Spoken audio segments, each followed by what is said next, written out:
예, 안녕하십니까? 네. 저는 91학번 김명국이고요. 지금 SK텔레콤 다니고 있습니다. 처음에 우리 최용 선배님께서 강의를 얘기를 하시길래 굉장히 좀 사실 뜬금없었습니다. 제가 이렇게 학과 활동 되게 열심히 한 것도 아니고, 그리고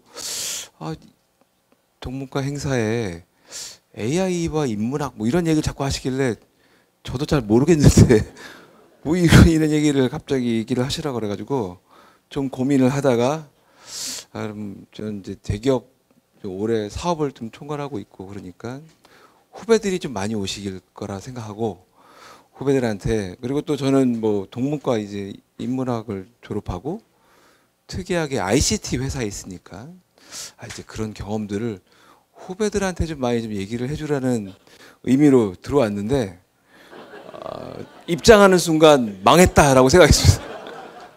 저 한 2시 반쯤 왔는데 저보다 나이 많으신 선배님들이 3분의 2 이상이 있으셔가지고 이거 어떻게 쉽게 말씀드릴까.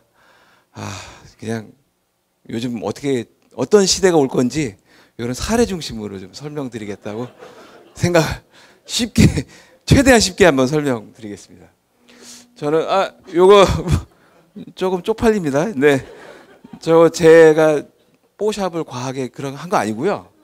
요거는 AI로 제 사진 한 9장을 넣고 돌려봤더니 AI가 알아서 이렇게 동영상 비스무리하게 제 얼굴 사진을 만들었습니다. 아주 동떨어지지는 않았다고 저는 생각합니다. 예, 근데 훨씬 더 이쁘게 잘 나왔다고 생각을 하고 있고요. 저는 91학번 91학번 입사가 아니죠. 입학해서 MBA 다녀왔고 SDS라는 IT 회사에서 시작을 했습니다. SDS IT 회사에 아무것도 모르고 입사했다가 개발도 하고 IT 서비스 기획도 하고, 그리고 2010년 넘어서 SK텔레콤으로 경력 입사를 했고요. 한 12년간 지금 SK텔레콤에서 클라우드 사업을 좀 담당하고 있습니다. 요즘 굉장히 말이 많습니다. AI 이러면 제일 많이 나오는 얘기가 챗 GPT, GPT, 오픈 AI, 엄청나게 많은 말들이 나오고 뭔가 이게 세상을 확 바꿀 거라는 많은 기대와 이런 희망 섞인 얘기들이 많았는데 저는 연관된 사회에 있지만 스마트폰이 2008년도에 애플에서 나오면서 시대가 확 바뀌었듯이 결국은 이 AI가 앞으로의 저희 미래를 바꿀 거라는 확신은 있습니다. 그게 이제 용어를 좀 잠깐 설명드리면 이제 챗 GPT, GPT 이런 얘기들이 많지만 이제 글씨가 너무 좀 작아서 잘 안 보이시겠지만 GPT라는 거는 오픈 AI라는 회사, 이 오픈 AI라는 회사는 마이크로소프트가 한 30조 이상 투자해가지고 굉장히 이제 알려지게 된 회사인데요. 오픈 AI가 만든 AI 기반의 언어 모델입니다. AI 기반의 언어 모델이라는 게 좀 어색하고 좀 이해하기 어렵겠지만 결국은 이게 뭐냐면 컴퓨터가 드디어 인간의 언어를 말 그대로 이해하고 이해한 내용을 인공적이지 않게 사람이 말하는 것처럼 자연스럽게 말하는 시대가 온 겁니다. 그 중에 챗 GPT는 그거를 채팅으로 텍스트 베이스로 쉽게 주고받게 만든 서비스입니다. 근데 이제 이게 왜 중요하냐? 이건 요 다음에 설명드리겠습니다. 근데 이제 그게 GPT라는 게 기존에도 언어 모델이나 이런 건 굉장히 많았습니다. 챗봇이란 서비스 아마 많이 접하셨을 겁니다. 금융 사이트 가더라도 챗봇 있고요. 카카오톡에도 가면 챗봇이 있습니다. 그 챗봇은 내가 무슨 질문을 하면 정해진 룰에 의한 답변을 하는 서비스가 지금까지의 챗봇이었다면, 지금에 나오는 이 챗GPT라는 거는 인간의 아까 언어를 이해해서 자기가 가지고 있는 수많은 데이터 중에 내용을 분석해가지고 이 사람이 질문한 의도를 파악해서 거기에 맞는 대화를 뿜어내기 시작한 서비스이기 때문에 기존하고 다른 서비스입니다. 근데 이 가능한 이유는 데이터의 양이, 그 사이즈의 양이 지금하고는 어마어마하게 다른 양의 사이즈의 데이터를 기반으로 확률을 통해서 통계에 의해서 답을 내기 때문에 달라지고 있는 겁니다. 근데 이 AI의 그 뭐 매개 변수라고 보통 저희는 얘기하는데, 이 매개 변수가 그 데이터의 양이 처음에 챗GPT의 뭐 GPT-3 이렇게 나올 때는 뭐 1750개의 매개 변수 이렇게 얘기하는데, 불과 6개월, 지금 뭐 8개월 지났지만 지금은 1.6억 개, 뭐 1.6 뭐 트릴리언 뭐 이렇게 나온 그 데이터 양이 어마어마하게 나오고 있기 때문에, 그것 때문에 생기는 이 정확도가 점점 더 높아지는 겁니다. 그래서 결국은 이런 데이터의 양적 변화가 저희가 상상할 수 있는 임계치를 넘어섰기 때문에 앞으로의 변화는 어떻게 변할지 아무도 모르는 상황입니다. 이게 죄송합니다. 글씨가 너무 작아가지고 설명드리면, 요즘은 초거대 생성형 AI라는 말을 많이 씁니다. 아까 우리 동문 회장님께서 다행히 또 제너러티브 AI 뭐 이런 말씀을 조금 해주셔서 굉장히 감사드립니다. 초거대 AI 뭐냐면, 지금은 여태까지는 이제 텍스트 기반으로, 아까 말씀드렸던 게 챗 GPT도 텍스트 기반이었는데, 지금은 이미지를 이해하기 시작했습니다. 이미지. 그리고 사람의 언어를 문서로 변환해서 그것도 텍스트로 변환하고, 뭔가 스트럭처된 데이터나 통신 데이터 같은 3D 시그널까지 다 인식해서 이해하기 시작했습니다.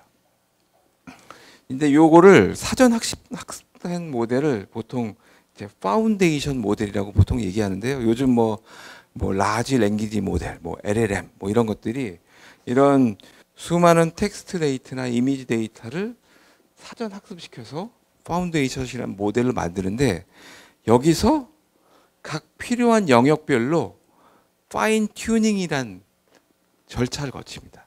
이걸 그래서 어떤 거는 질문에 대한 답으로, 어떤 것들은 분석 또는 정보를 추출해서 요약으로 내보내는 뭐 이런 것들이 있고, 요 파인 튜닝들이 요즘은 이제 어떻게 가냐면 업종별로 갑니다. 업종별로.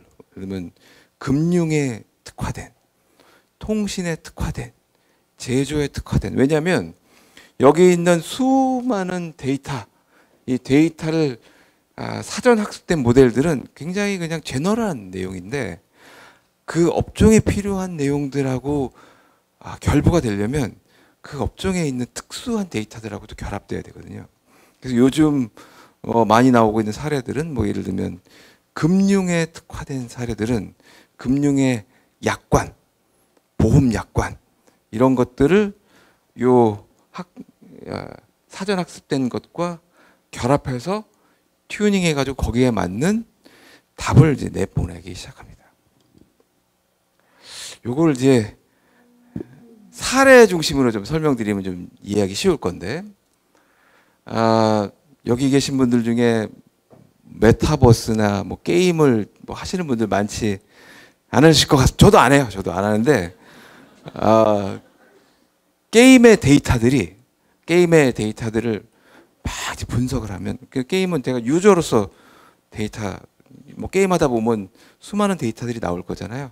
거기에 이제 가상 인간 에이전트가 제가 게임하러 다시 뚝 들어가면 내가 누군지를 인식하고, 네가 여태까지 어떤 게임을 어떤 맵에 가서 이런 게임들을 막 했는데 이번엔 저쪽 맵에 가면 새로운 공성전이 막 있으니까 거기 가서 이런 데이터를 한번, 이런 게임을 한번 해볼래? 라고 추천을 해줍니다.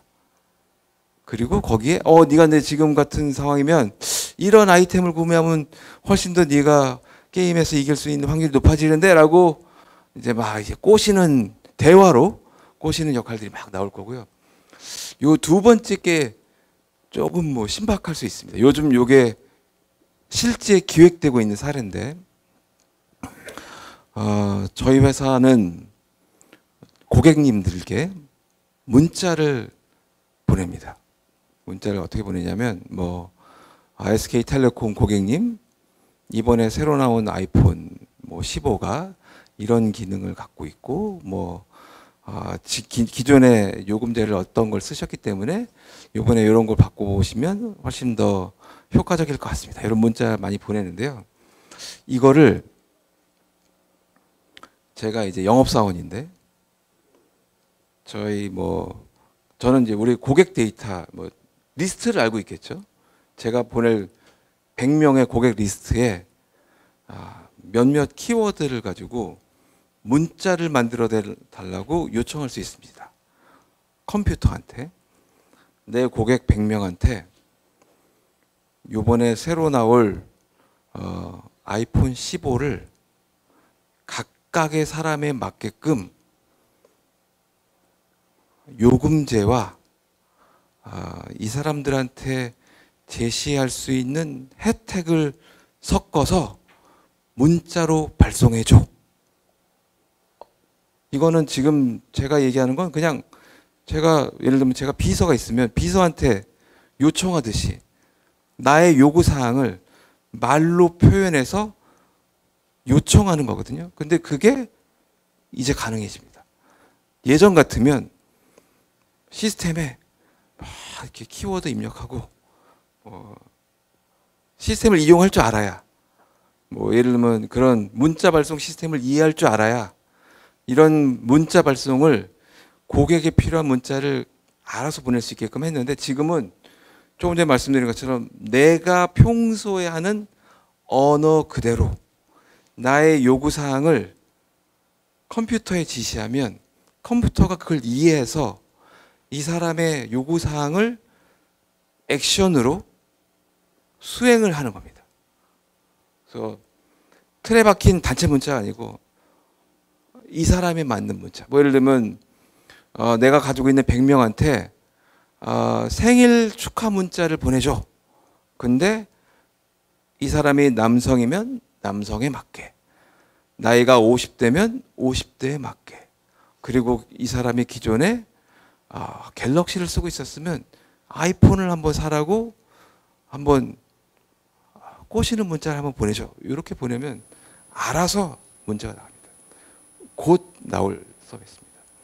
그리고 이것도 재미있는 건데, 예를 들면 요즘은 전화 영어로 하면 필리핀으로 갑니다.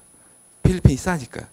필리핀에 있는 필리핀 사람하고 전화 영어 하는데, 근데 이제 필리핀 사람하고 전화 영어 하면 맨날 똑같은 얘기 하면서 날씨 얘기하고, 왜냐면 그 필리핀 사람이 나에 대해서 모르니까 그냥 교제 얘기하고.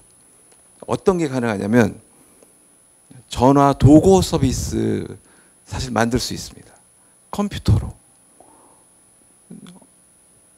전화로 도고를 하는데, 내가 원하는 주제, 저는 예를 들면 AI에 관심이 많으니까 나 전화 도고로 AI에 관련된 주제로 얘기하고 싶어. 그러면 아까 말씀드린 것처럼 지금은 문자를 인식해서 문자로 대파는 서비스 가능하다고 했고, 사람의 언어를 이해해서 사람의 언어로 대화하는 서비스가 이제 가능해졌기 때문에 전화 도고 서비스 이제 가능할 거고요.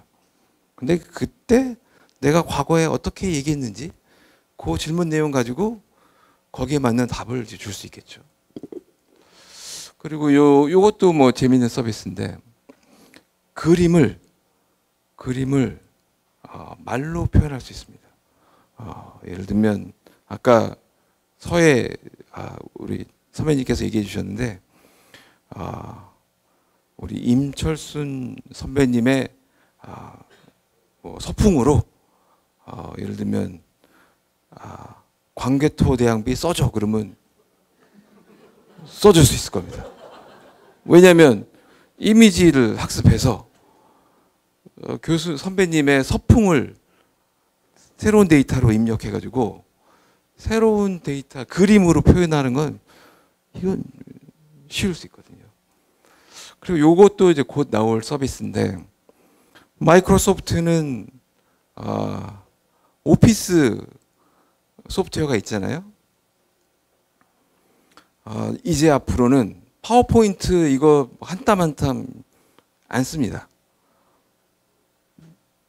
워드 문서 쭉 넣어주고 이거 10페이지 이쁘게 써줘. 그럼 이렇게 나옵니다. 근데 이게 요즘 어떻게 되고 있냐면 회사들마다 보고서 쓰는 풍이 좀 다르거든요. 저희 회사는 뭐 그림을 뭐 기승전결에 대한 뭐 기승전결이 보통 좀 약간 정례화돼 있는데 저희 회사 보고서 몇천 종을 쭉 넣고 워드 문서로 우리 회사 우리 사장님이 제일 좋아할 보고서 포맷으로 10장짜리 만들어줘 그러면 수르륵 나옵니다. 곧 나올 서비스입니다. 그리고 이것도 이제 뭐 재밌는 건데 회의할 때 회의로 이제 대화를 통해서 회의를 하잖아요. 그러면 회의 내용이 녹음되고 녹음된 내용이 문서로 변환되고 문서로 변환된 내용을 컴퓨터가 요약을 해서 회의록을 사람이 쓰는 게 아니라 컴퓨터가 잘 알아서 각자한테 보내줍니다. 곧 나올 서비스고 요즘 초급 개발자 많이 안 씁니다. 왜냐하면 초급 개발자가 할 정도의 수많은 프로그래밍 언어가 이미 컴퓨터에 저장이 되어 있기 때문에 초급 개발자가 개발할 수준은 몇몇 키워드만 주면 알아서 코딩을 쭉 하는 서비스가 되고 있습니다. 요거는 이제 제 전화 그냥 캡처한 건데요. 저희 회사에는 A-이라는 AI 서비스가 있고 제 모든 통화는 녹음이 되고 문서로 변환이 되고 요약됩니다. 예. 이거 이제 현대백화점 콜센터에 전화 와가지고 저한테 뭐라 그랬는데 요 얘기였더라고요. 제 카드가 종류가 얼마 안 됐으니 연장해주고 언제까지 배송해주겠다. 저희 아내가 전화했는데 자기 배고픈데 뭐 먹을까? 뭐 이런 내용의 그러면서 메뉴를 고민하는 부부의 대화였다고 요약이 됐고요. 이건 제가 다니는 병원인데 제가 바쁘니까 약속을 좀 바꿨으면 좋겠습니다라고 했더니 이렇게 나왔고 요거는 저희 어머니랑 제가 술 먹고 집에 가는데 어머니가 전화 왔습니다. 아들아 술 좀 그만 먹어라. 근데 술 많이 먹었으면 그 다음날 숙취해서는 뭐 이런 걸 하면 좋겠다. 그랬더니 술 마신 아들과 어머니와 대화 후 노하우에 대한 대화 이렇게 AI가 요약을 해줬습니다. 요거는 이제 저희 뭐 팀원인데 이렇게 구체적으로 요약을 해주더라고요. 그래서 저희 팀원과 이 회사를 지웠어야 되는데 카카오라는 회사랑 우리가 어떤 사업을 할 건지에 대해서 대화를 한 5분에 걸쳐서 했는데 밑에 쭉 저장을 했고 저장된 내용으로 요약을 했는데 이 회사하고 경영 계획은 어떻게 할 건지 어떠한 구속력을 가지고 공동 투자에 대한 논의를 할 건지 근데 지금 우리 합의서 내용에는 구속력이 없는데 어떡하냐 근데 그 다음에 별도 투자는 어떻게 할 건지 그리고 앞으로 이건 제가 지시한 내용입니다. 합의서의 목적과 목적을 좀 명확히 하고 앞으로 언제까지 수정 좀 해봐 라고 했더니 이렇게 요약을 하더라고요. 거의 틀리지 않습니다. 그래서 이 AI가 지금 제일 잘하는 건 전체 내용을 파악해서 키워드 중심으로 요약하는 서비스는 굉장히 잘합니다. 근데 문제가 있습니다. 제가 AI한테 아까 그 챗GPT에 파우스트는 왜 불교에 귀의했는가? 라는 말도 안 되는 질문을 했더니 얘가 답을 했습니다. 파우스트는 영혼을 팔아 젊음을 되찾고 수많은 모험을 해서 쾌락을 경험한다. 그런데 결국 인생의 허무함을 느껴서 신과의 대화를 시도하다가 깨달음을 얻고 기독교 신앙에 귀의하기로 결심했다. 하지만 다시 악마의 유혹에 빠져들어 이번에는 불교의 승려가 되어 세상을 떠돌아다니기로 결정하였다. 이런 결정은 그가 경험한 쾌락과 고통이 모두 덧없다는 것을 깨달았기 때문이다. 나는 말도 안 되는 거짓말을 합니다. 이게 뭐냐면 AI는 현재까지는 자기가 알고 있는 데이터 중에 가장 그럴듯한 답을 그냥 내보내는 거지 사실 이게 사실인지 아닌지를 알 수가 없습니다. 모른다라는 말은 못하기 때문에. 그게 지금 문제가 되고 있는 게 이제 할루시네이션이라는 얘기예요. 이제 인공지능을 정보로 처리하는 과정에서 맥락과 단계없는 답을 마치 사실인 것처럼 모든 걸 자기가 아는 것처럼 이렇게 답을 하는 현상이 나옵니다. 그래서 이게 지금까지는 아까 이제 말씀드렸던 그 데이터가 엄청나게 쌓인 것들에 대한 효과 때문에 답을 찾을 수 있지만 이게 답인지 아닌지는 알 수 없는. 이건 뭐 그래서 정확하지 않은 답을 어떻게 답을 할 거냐. 그리고 이제 요즘 보안 이슈도 많습니다. 이게 결국은 데이터를 클라우드라는 컴퓨터 쪽으로 올려야 되기 때문에 민감 데이터가 막 밖으로 유출되는 문제가 있습니다. 그래서 최근에 삼성전자가 자기네 반도체 관련된 핵심 프로그램을 자기네 내부에서 해결할 수 없어가지고 질문으로 올렸다가 사회 그 내부에서 했던 회의 내용이 전부 다 유출된 적이 있었고요. 그리고 결국은 이런 모든 데이터들이 인간이 만든 데이터를 학습해서 한 게 아니라 확률에 의해서 통계에 의해서 답을 내기 때문에 편향된 데이터가 나올 수 있는 뭐 이런 내용들이 지금 그래서 비윤리적인 이슈가 나올 수 있는 우려가 사실은 지금 공존합니다.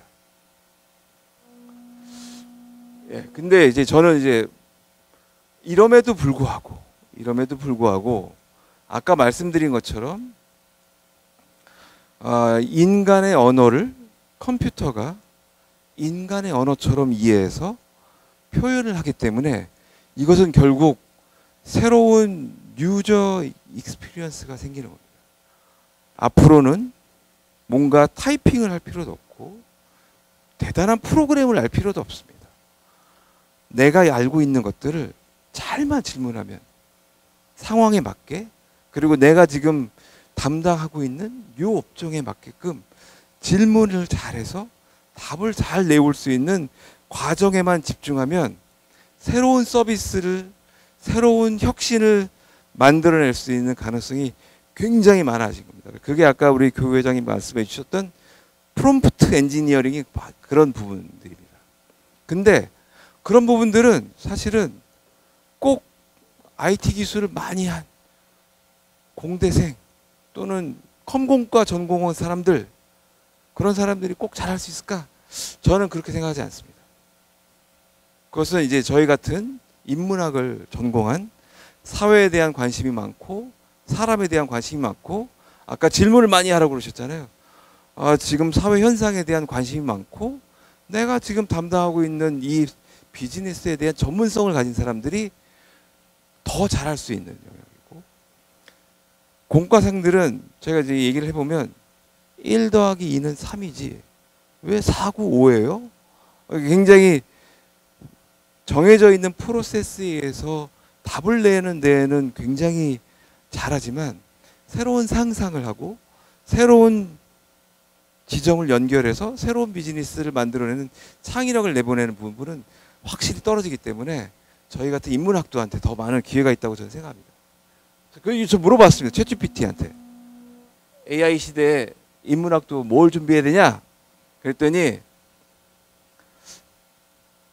인공지능은 인간의 지능적 행동을 모방하는 프로그램이기 때문에 인문학도는 인간 중심적이고 감성적인 사고를 바탕으로 AI를 이해하고 활용하는 능력 갖춰야 된다. 인문학은 인문과 문학에 대한 학문 분야로 역사, 철학, 문학, 예술 등에 관련된 지식을 탐구하여 인간의 가치와 삶의 의미를 이해하는 데 중점을 두기 때문에 인문학도는 인간에 대한 이해와 통찰력을 바탕으로 AI 시대에 요구되는 창의성, 비판적 사고, 의사소통 능력, 협업 능력을 갖춘다면 더 잘할 수 있다 라고 알아서 답을 해주더라고요. 그래서 제가 생각하는 것과 크게 다르지 않구나 라는 생각을 했습니다. 그래서 여기 마지막이고요. 감사합니다.